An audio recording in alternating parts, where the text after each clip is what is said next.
I'm Ricky Walker. I'm a greenkeeper and I've been working for council for about 13 years. So in our sporting team we have about 8 people working doing different various jobs. Either there's greenkeepers, there's apprentices and plant operators.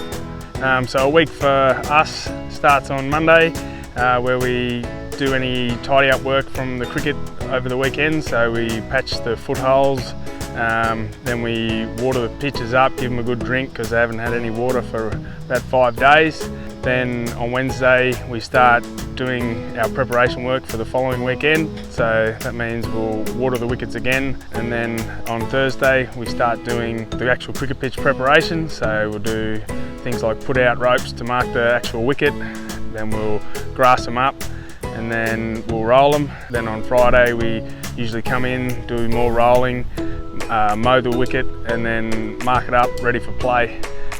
Yeah, we receive a bunch of different feedback from the community. Sometimes it's good, sometimes it's bad. Last week we had a big cricket carnival here and we received some pretty good feedback from some of the kids and parents that played. It was a state under 13s, 14s carnival, so it was a fairly big carnival for Dubbo to get. People from all over Australia, New South Wales came to play, but also you get bad feedback as well. Sometimes teams aren't happy with how the wicket played for various reasons. So yeah, you got to take the good with the bad.